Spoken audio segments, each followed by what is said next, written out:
बोलो श्री बजरंगबली की जय।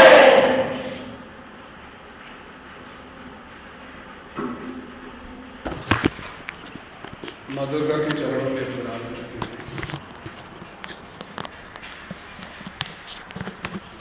श्री हनुमान जी के चरणों में प्रणाम करता हूँ और उनको यहाँ उपस्थित सभी लोगों की तरफ से जन्मदिन की शुभकामनाएं देता हूँ। चैत्र महीने की पूर्णमासी को श्री हनुमान जी का जन्म हुआ। दक्षिण में यह मृगशिर मास में मनाया जाता है, लेकिन अधिकतर स्थानों पर यह चैत्र की पूर्णिमासी वाले दिन मनाया जाता है। बहुत सारे लोगों ने हनुमान जी का जन्मदिन कल मनाया था, 14 के दिन, जो सही नहीं है। हनुमान जी मांजना के पुत्र हैं, ये सब जानते हैं, और बहुत सारे लोग इन्हें वायु पुत्र कहते हैं।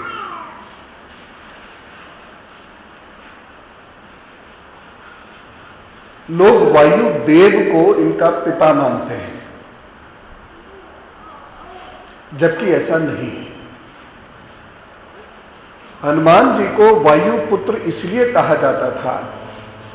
किसी का मोबाइल यहाँ पर ऑन है, माइक या स्पीकर के पास, प्लीज बंद कर दें। जरूर ऑन है, किसी की कॉल या मैसेज आ रहा है। तो मंदिर में जाए तो मोबाइल ऑफ ही करके जाना चाहिए।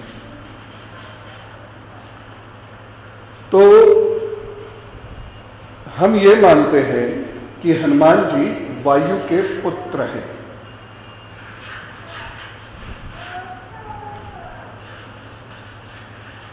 लेकिन ये सही नहीं है।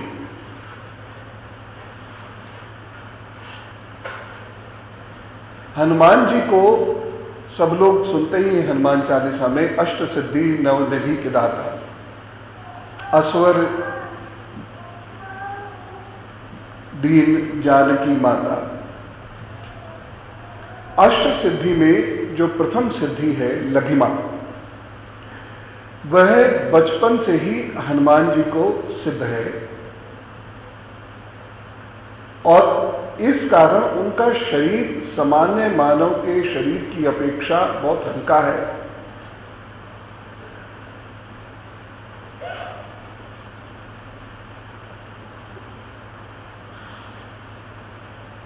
जिसकी वजह से वह बहुत तेज उछल सकते हैं।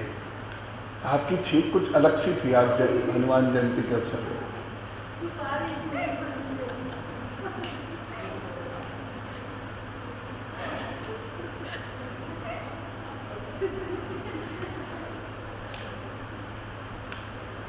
तो इनका शरीर बहुत हल्का है, जिसकी वजह से ये बहुत तेज और लंबी दूरी तक कूद पाते थे। इनके अंदर इस गुण की वजह से इनको वायुपुत्र कहा गया है, लेकिन इनके पिता वायु नहीं है, पवन नहीं है। पवन पुत्र इनको कहा है इस गुण की वजह से, लेकिन हनुमान जी के पिता पवन नहीं है। ये समाज में एक भ्रांति फैली, क्योंकि ये पौराणिक वर्णन में कभी आप लोग से कोई पूछ भी सकता है। तो पौराणिक कोई कोई पूछ सकता है, इसलिए बता रहा हूं। तो पौराणिक वर्णन में इस गुण को पवन, चूंकि हमारे यहाँ पंचदेव है, उसमें हवा देव है, देव माना गया है, क्योंकि हवा देती है। तो जो कुछ भी देता है उसे देवता कहा गया है।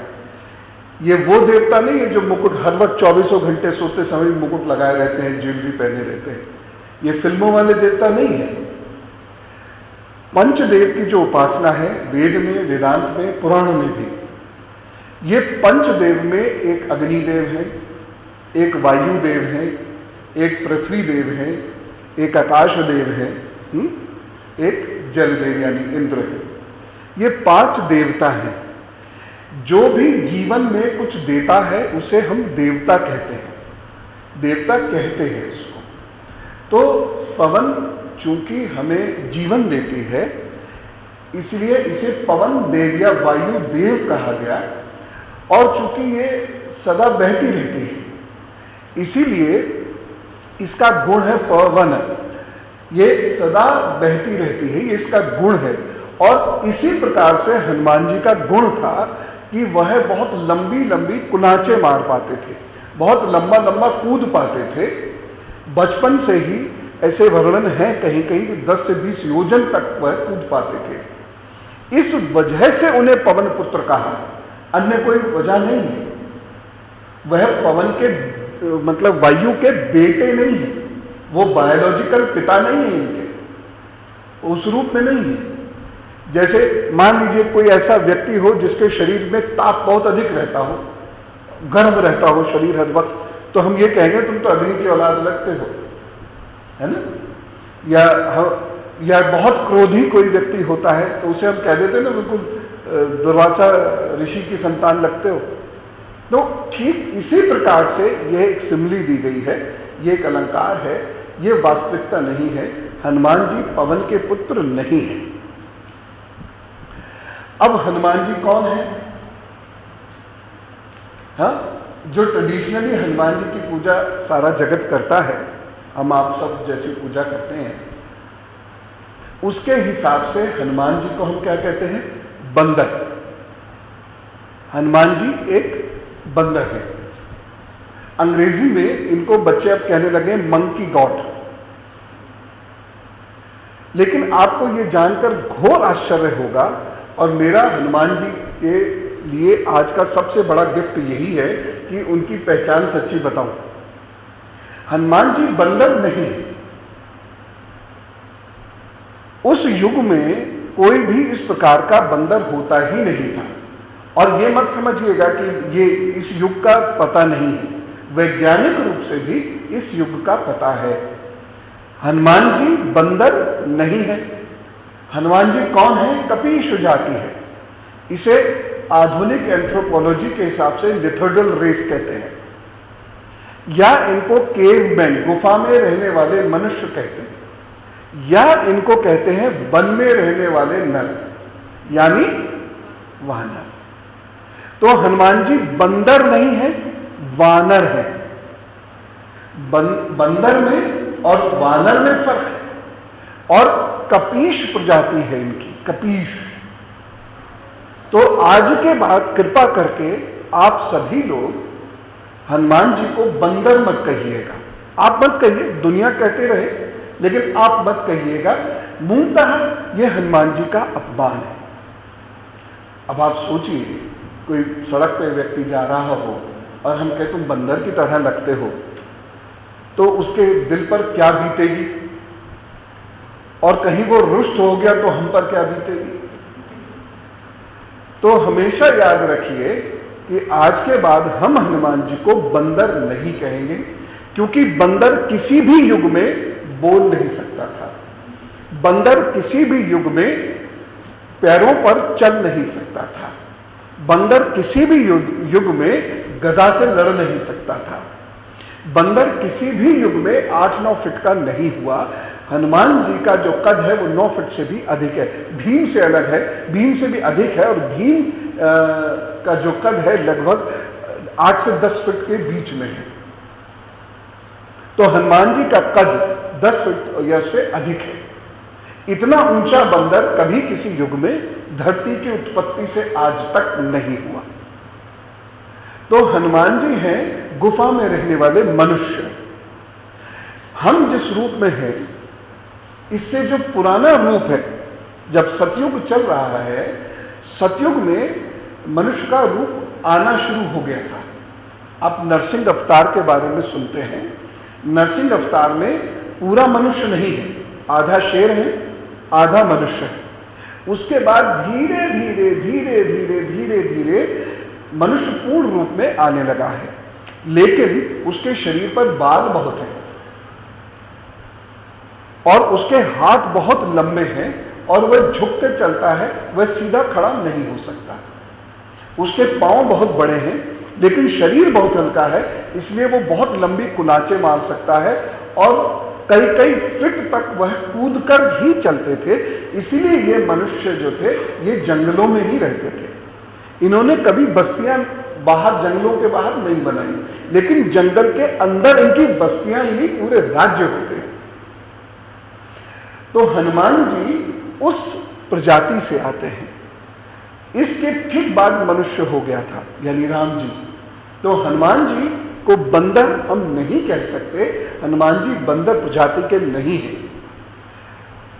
हनुमान जी बहुत बड़े ज्ञाता हैं और सूर्य नाम के एक गुरु, जैसे हम क्या समझते हैं, ये जो हमें इस वक्त तपा रहा है, इस सूरज ने हनुमान जी को पढ़ाया, ऐसा नहीं है। सूर्य नाम के एक गुरु हैं जिन्हें सूर्य क्रिया सिद्ध होती थी, वह सूर्य प्रतापी गुरु कहलाते थे। तो सूर्य नाम के एक गुरु ने हनुमान जी को शिक्षा दी और हनुमान जी चारों वेद में पारंगत है। तो वो खींची करने वाले बंदर नहीं है, आपके हाथ से केला छीन के ले जाने वाले बंदर नहीं है, वो बेहद ज्ञानी है, चारों वेद के सिद्धस्थ हैं, वेद उन्हें कंठस्थ हैं। उस वक्त तो लिखना होता ही नहीं था, तो उन्हें चारों वेद कंठस्थ हैं। और आपको एक चीज और बताता हूं, अथर्ववेद में अथर्व और यजुर, इसके भी वो बहुत अच्छे ज्ञाता हैं और इस वजह से हनुमान जी एक बहुत उच्च कोटि के संगीतज्ञ हैं। हनुमान जी बहुत सुंदर गाते हैं। राम जी, ऐसे वर्णन है, राम जी ने हनुमान जी से अनेक बार कहा कि तुम गाना सुनाओ। वो इतना सुंदर गाते हैं, वो इतने सुंदर वाद्य यंत्र बजाते हैं। अब बंदर अगर तबला बजाए तो फाड़ देगा, उसके इतने लंबे लंबे नाखून होते हैं। तो हनुमान जी तबला कैसे बजा सकते थे, ढोलक कैसे बजाते, तो दोनों हाथ एक कर देते अंदर ढोलक के, मतलब फाड़ देते दोनों तरफ से। लेकिन हनुमान जी बहुत अच्छे संगीतज्ञ हैं। और उस समय का एक प्रचलित वाद्य यंत्र होता था मृदंग, दूसरा प्रचलित वाद्य यंत्र होता था वीणा। इन दोनों ही वाद्य यंत्रों को हनुमान जी बजाना जानते हैं और बहुत सुंदर गाते हैं। अब आप किसी बंदर से गाना सुना के तो देखो, ये इस बात को सिद्ध करता है कि हनुमान जी बंदर नहीं है। अब हम क्या करते हैं, छत छत कूदने वाले, मेरी बात में रुचि नहीं आ रही होगी, क्योंकि अगर मैं यही बंदर बना के उन्हें गीत भजन सुनाता तो आप सबको बहुत अच्छा लगता, बड़ा आनंद, सब झूम रहे होते बंदर के लिए। लेकिन मेरी मजबूरी क्या है कि मैं हिंदू धर्म में जो झूठ उत्पन्न हो गया है पिछले 30 सालों से, 30 ईयर्स से, इसे तोड़ता फिर रहा हूं। और ये बेहद आवश्यक है, क्योंकि यदि आप गलत देव की पूजा करोगे तो आपको सही परिणाम कैसे मिलेगा। तो हमें पता होना चाहिए हम पूजा किसकी करते हैं। छतों पे कूदने वाले की, या जो हमारे बच्चों को काट खाता है उसकी, या जो हमारे कपड़े उतार कर भाग जाता है, उठाकर भाग जाता है, या जो फल छीन छीन कर भाग जाता है, हम इसकी पूजा कर सकते हैं क्या? कभी भी नहीं कर सकते। तो बंदर के उपाय अलग हैं। बंदर को चने खिला दो तो सौभाग्य आएगा, वह सब बात अपनी जगह ठीक है। आ जाइए माता जी, ऊपर कुर्सी पे बैठ जाइए माँ, कुर्सी पे बैठ जाइए। पंखा तेज भी कर दो थोड़ा वहां का। तो ये ध्यान दीजिएगा कि हनुमान जी इतने गुणी व्यक्ति हैं, हनुमान जी को इतनी कलाएं आती हैं। हनुमान जी हांडी विद्या, परकाया प्रवेश आदि 9 निधियों के बारे में बहुत अच्छे से जानते हैं। तो जहां एक ओर वह लघिमा को जानते हैं, वहीं दूसरी ओर वह गरिमा को जानते हैं। गरिमा क्या है? गरिमा भी एक सिद्धि है जिसमें आप शरीर का वजन इतना ज्यादा कर सकते हैं कि आपका कोई पैर हिला ही नहीं सकता या शरीर को हिला ही नहीं सकता, आप एकदम जम जाएंगे। तो हनुमान जी इतने ज्ञानी हैं, इतने विद्वान हैं, बेहद अनुशासित हैं, बेहद सरल हैं और वो पूर्ण सन्यासी हैं, वह पूर्ण सन्यासी है, इसलिए उन्हें राज्य का कोई लोभ नहीं है। राम जी ने उन्हें प्रस्ताव दिया था, लेकिन उन्होंने उस प्रस्ताव को मना कर दिया। मुझे सिर्फ राम काम करना है, और उन्होंने कुछ भी नहीं किया। हनुमान जी की प्रजाति आज भी उपस्थित है, ये भी मैं आपको बताऊं। अंडमान निकोबार दंडकारण्य का जो हिस्सा है, इस जंगल में जहां सुग्रीव और बाली का राज्य है, वहां वह गुफाएं आज भी हैं। वहां आज भी सुग्रीव और बाली की पूजा होती है। यद्यपि बाली का राज्य ईरान तक फैला था, वह ईरान तक घूमता, क्योंकि ये समुद्र में जंप मार मार के टापू टापू जा सकते थे। आज भी अंडमान निकोबार में हनुमान जी जैसे दिखने वाले लोग हैं। बर्मा में आज भी हनुमान जी जैसे दिखने वाले लोग हैं, और अफ्रीका में आज भी हनुमान जी जैसे दिखने वाले लोग हैं। और अफ्रीका का यहाँ वर्णन मैंने विशेष रूप से इसलिए किया कि भारत अफ्रीका उस वक्त एक हुआ करता था। तो ये पूरा जो हिस्सा है जहाँ श्रीलंका आज है, वहाँ लंका नहीं है, जिसके बारे में फिर कभी विस्तार से हम चर्चा करेंगे। क्योंकि आज हनुमान जी के जन्म दिवस की बात हो रही है, इसलिए मैं हनुमान जी के बारे में आपको बताना चाह रहा हूँ कि आप आज के बाद उन्हें कभी बंदर मत कहिए, और ना ही वह पवन के पुत्र हैं। कभी मत कहिए, वो पवन के पुत्र नहीं है, कपीश प्रजाति के हैं, और बेहद विद्वान हैं, ज्ञानी हैं। संगीत आदि का उन्हें बहुत अच्छा ज्ञान है, शस्त्र शास्त्र दोनों का उन्हें ज्ञान है। और हनुमान जी को इस मनवंतर के लिए अमरत्व प्राप्त है, यानी उनका शरीर नहीं छूटेगा। इसीलिए कलयुग में हनुमान जी की उपासना करने वाले लोगों को सिद्धि आदि शक्तियां, सौभाग्य आदि गुण बहुत शीघ्र प्राप्त हो जाते हैं। हनुमान जी की जो पूजा है वह दो प्रकार से होती है। एक दक्षिण मार्गी पूजा होती है, जिसके हम उपासक हैं, और एक वाम मार्गी पूजा होती है, जिसे तांत्रिक उपासना बोलते हैं। जिन भी पूजाओं में फट शब्द आता है वह तांत्रिक उपासनाएं हैं। और हम जो तुलसीदास जी कृत सुंदरकांड आदि आदि पढ़ते हैं, हम दक्षिण मार्गी उपासक हैं। जो वाम मार्गी उपासनाएं हैं वह रात निशीथ काल के उपरांत प्रारंभ होकर सुबह उषा काल तक चलती हैं। और जो दक्षिण मार्गी साधनाएं हैं वो सूर्य उदय के 1 घंटे के भीतर या संध्या काल में सूर्य अस्त के काल में होती है। ये दक्षिण मार्गी साधना होती है। सामान्यतः हम सभी लोग दक्षिण मार्गी साधना करते हैं, यानी हनुमान जी के सात्विक रूप की साधना करते हैं। हम हनुमान जी के तांत्रिक रूप की साधना नहीं करते हैं। इसीलिए इसे बंद करो। इसीलिए हम हनुमते नमः, हम हनुमते नमः, यह ऐसा श्रेष्ठ मंत्र है। या राम लखन सिया जान की जय बोलो हनुमान की, ये एक बड़ा श्रेष्ठ कथन है। या अंजलि पुत्राय नमः, अंजलि की माता का नाम है, ये इनका श्रेष्ठ मंत्र है। कभी भी आप परेशानी में हो तो हनुमान जी को उड़द अर्पित करके, सामान्यतः आप लोगों ने हनुमान जी को बूंदियां ही अर्पित की होंगी, लेकिन कभी आप बहुत कष्ट में हो, परेशानी में हो, तो हनुमान जी को उड़द अर्पित करके हम हनुमते नमः से जप कीजिए।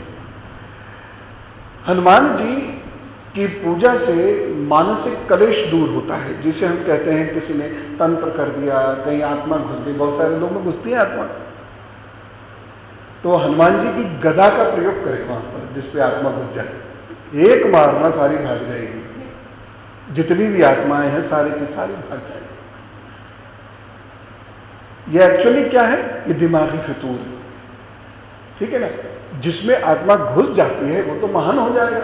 एक ही आत्मा से आदमी कितना महान है, 2 आ जाए तो सोचो क्या होगा। एक बार मैं ऐसे ही प्रवचन कर रहा था तो मेरे दिमाग में इसका दूसरा रूप भी आया। मान लीजिए किसी स्त्री में कोई आत्मा घुस जाए तो पति की क्या हालत होगी? वो एक से ही इतना परेशान है, दो हो गई।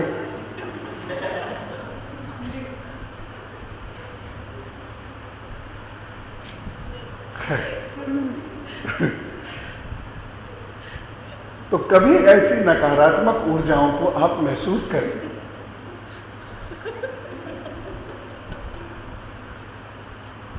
तो कभी ऐसी नकारात्मक ऊर्जाओं को आप महसूस करें अगर, तो सदा उड़द अर्पित करके हंग हनुमते नमः का जप करें।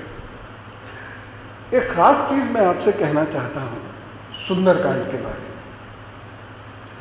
मैंने पिछले 30 वर्षों में सुंदरकांड का अद्भुत प्रयोग और अद्भुत परिणाम देखे।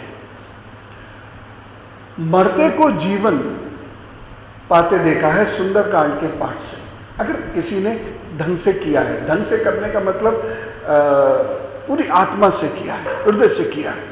तो ऐसे अद्भुत परिणाम मैंने सुंदरकांड के देखे। जो लोग सुंदरकांड गाते हैं, जो सुंदरकांड का नियमित पाठ करते हैं, वह अद्भुत परिणाम पाते हैं। ये तय है। कैसे पाते हैं ये प्रभु जाने, लेकिन पाते हैं ये तय है। इसीलिए मैं आप सभी लोगों से निवेदन करता हूं, महीने में एक बार, यूं तो रोज हो जाए तो बहुत अच्छा, लेकिन लंबा होता है, और महीने में एक बार आप सभी लोग सुंदरकांड का पाठ जरूर किया कीजिए। सुनाई नहीं किया कीजिए। आप शुरू में उसे खोलकर पढ़ेंगे, समझ में नहीं आएगा, गलत प्रोनाउंसिएशन होगा, होने दीजिए। भगवान जी को इससे कोई फर्क नहीं पड़ता। आपका भाव उसमें पूरी तरह होना चाहिए। खूब झूम झूम के मन लगा के उसे गाइए, चाहे गलत गाइए, उससे कोई फर्क नहीं पड़ता, लेकिन गाइए। एक बार अभ्यास शुरू होगा तो धीरे धीरे धीरे धीरे दुनिया बदल देता है ये पाठ। मैं तो आपको अपने 30 साल का अनुभव बता रहा हूं, दुनिया बदल देता है ये पाठ। इसलिए इसे जरूर किया कीजिए, आनंद है इसमें। सुंदरकांड से पूर्व सोच विचार चल रहा है। सोच विचार कैसे चल रहा है कि सीता मां तक जाया कैसे जाए। पता तो लग गया सीता मां कहां है, लेकिन सीता मां तक जाए कैसे। 100 योजन पर पहला टापू है। पहला टापू 100 योजन पर है, यानी जहां खड़े हैं वहां से 100 योजन पर पहला टापू है, और उसके उपरांत फिर 100 योजन पर रावण आता है। जामवंत जी को यह दायित्व था। राम जी बड़े परेशान थे, समझ में नहीं आ रहा था क्या करेंगे, कैसे करेंगे। अंगद से कहा, अंगद ने कहा कि 10, 20, 30 योजन तक तो मैं भी जा सकता हूं, उसके आगे नहीं। अन्य लोग भी आए तो सबकी यही बात है कि 40-50 योजन से ज़्यादा हम नहीं कूद पाएंगे, क्योंकि मैंने जैसे बताया ना, इस प्रजाति के शरीर बहुत हल्के थे, ये बहुत लंबी लंबी छलांगे मार, बहुत लंबे लंबे कूद मार जाते थे। अब हनुमान जी की बारी आई तो बोले मैं तो कूद ही नहीं सकता। इसको कहते हैं शक्ति होते हुए भूल जाना, शक्ति को भूल जाना। हनुमान जी कूद नहीं सकते। हनुमान जी को यह भान नहीं है कि वह कूद सकते हैं, और हम में से ज्यादातर लोगों के साथ यही होता है। हमें भान नहीं होता है कितने शक्तिमान हैं, हमारे अंदर कितने गुण छुपे हुए हैं, हमारे अंदर कितनी क्वालिटीज हैं, हम कितने महान हो सकते हैं, यह हमें पता ही नहीं होता। अब जामवंत हनुमान जी को मनाते हैं, जहां से सुंदरकांड प्रारंभ है, और उन्हें तैयार करते हैं। कैसे तैयार करते हैं? जामवंत एक बहुत योग्य गुरु है। अब जामवंत के बारे में भी क्या सुना हमने? वो रीछ है, यूं करके मुंह निकला हुआ है उनका, ऐसे ऐसे करके बाल है। अब आप ये बताओ, क्या कोई रीछ इंजीनियर हो सकता है? किसी भी युग में रीछ क्या इंजीनियरिंग कर सकता है? दरअसल रीछ भी एक प्रजाति है जो दंडकारण्य के जंगलों में मिलती है।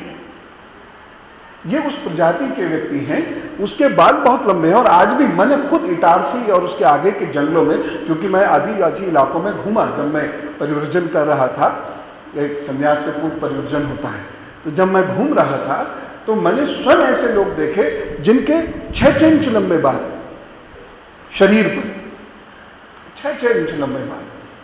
ऐसे लोग हैं। उसका एक छोटा सा नमूना हमारे बॉलीवुड में भी है, अनिल कपूर।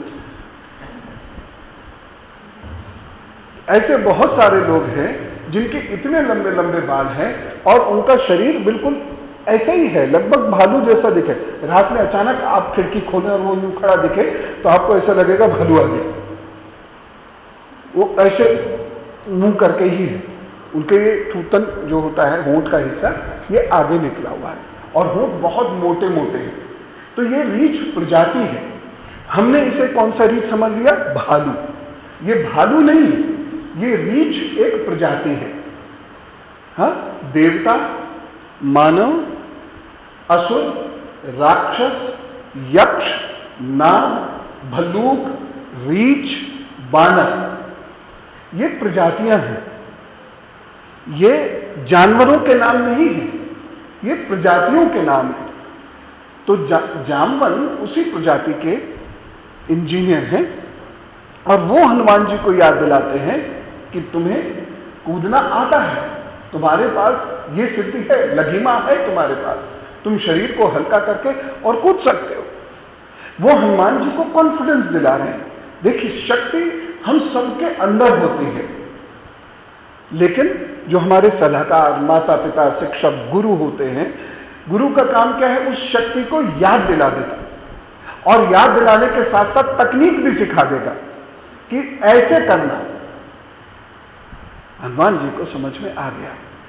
अब जो आप हनुमान जी को उड़ता हुआ देखते हैं, वह मूलतः छलांग लगा रहे हैं, हवा में नहीं उड़ रहे हैं ऐसे ऐसे करके, उड़ नहीं सकते थे, वह छलांग लगा रहे हैं।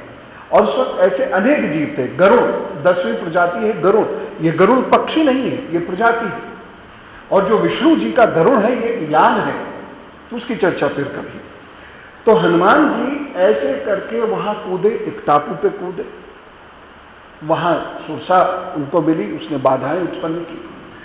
और दूसरा, अड़िमा, लघिमा, गरिमा आदि आदि ये सिद्धियां हैं जिसमें हनुमान जी शरीर को छोटा और बड़ा कर सकते हैं, हल्का और भारी कर सकते हैं। तो वहां से वह रुककर फिर दूसरी जगह छलांग लगाकर लंका पहुंचते हैं। अब लंका जब पहुंच गए तो हनुमान जी को तो इतनी सुंदर जगह कभी उन्होंने तो देखी नहीं थी, क्योंकि वह तो जंगलों में रहते हैं। लंका बहुत खूबसूरत है, बहुत ही खूबसूरत है। पीछे का भी पंखा चला लो, ये चलते नहीं क्या? और फुल स्पीड पे कर दो बेटे सारे पंखे। तो हनुमान जी लंका घूमने लगे और घूमने के पीछे एक मकसद ये भी था कि वह ये देखे कि सीता माँ कहाँ है। अब ये एक बहुत सुंदर जानकारी मैं आपको देना चाहता हूँ। ढूंढते ढूंढते ढूंढते ढूंढते वो पहुंच गए रावण के महल में, जहां एक बहुत ही सुंदर स्त्री सो रही है, वह मंदोदरी है। और वहीं पास में एक बहुत ही सुंदर पुरुष सो रहा है, वह रावण है। तो जो आपकी रामलीला का रावण है, या जो आपकी फिल्मों का रावण है, या जो आपके सीरियल का रावण, जो खाओ खाओ में हंसता रहता ओ करके, बिना मतलब कोई काम ही नहीं है उसे, जहाँ खड़ा होगा एक लाइन बोलेगा फिर हा। रावण ऐसा बिल्कुल नहीं है। रावण बहुत ही हैंडसम, बहुत ही खूबसूरत है, बहुत स्मार्ट है। वह अपनी उम्र को मात दे रहा है। रावण तो राम से बहुत बड़ा है ना, वह अपनी उम्र को मात दे रहा है। वो बहुत सुंदर, बहुत सुंदर। ये इसी इलाके का तो है रावण, यहां तो ऐसे ही सुंदर लोग होते हैं। ये जहां हम लोग बैठे हैं, रावण के दादाजी यही कहीं तो घूमते थे, इसी हरनंदी नदी, जिसे हम हिंडन कहते हैं आज, यही तो वैष्णव ऋषि थे। जो बिसरक नाम से जाना जाता है गांव, वो उनके दादाजी जी का तो है। और जेवर के पास की जगह, ये दादरी, जेवर, ये जो इलाके हैं, ये रावण यहाँ रहता था। मनमुद्री मेरठ में थी। तो ये सब खूबसूरत लोगों के इलाके हैं। तो रावण बहुत खूबसूरत था, बहुत हैंडसम था। लंका कैसे पहुंच गए तो पता नहीं। और इसीलिए कुछ लोगों ने, कुछ विद्वानों ने यह भी कहा है कि चित्रकूट के आगे का इलाका ही लंका है, समुद्र पार नहीं है लंका, ऐसा भी कहा जाता है। लेकिन खैर, तो रावण भी सो रहा है। अब हनुमान जी इधर घूमे उधर घूमे। अच्छा, दूसरा संकट क्या था हनुमान जी के सामने कि उन्होंने सीता माँ को कभी देखा ही नहीं था। और तीसरा संकट यह था कि वो बुद्धि का प्रयोग सामान्यतः करते नहीं थे। तो अब हनुमान जी वहां घूमे तो वहां अन्य स्त्रियां भी घूमती हुई मिल रही थी। तो हनुमान जी ने सोचा, इनमें से सीता कौन है, मैं कैसे पहचानूंगा। अचानक प्रभु ने उनको थोड़ा सा उनको समझ दी। उन्होंने कहा कि सीता माँ यदि इतनी बड़ी सती हैं, पतिव्रता हैं, तो वो इतनी खुश खुश तो नहीं घूम रही होंगी, या इस प्रकार से आभूषण पहने तो नहीं रह रही होंगी। वह तो साध्वी थी। उन्होंने तो, आपको पता ही है ना कि जब उन्होंने दंडकारण्य में प्रवेश किया था तो साधु वेश ले लिया था। सीता जी, राम जी, लक्ष्मण जी ने साधु वेश ले लिया था। राम लक्ष्मण जी ने बरगद का दूध लगा लिया था और जटाएं बना दी थी। तो फिर वो घूमते रहे घूमते रहे घूमते रहे। अचानक वह वन में पहुंचे। कौन से वन में? अशोक वाटिका। तो वहां पहुंचकर उन्हें जो स्त्री दिखाई दी वह समझ गई ये सीता है। लेकिन टेस्ट करने के लिए वह मुद्रिका फेंकते हैं, रिएक्शन क्या होगा।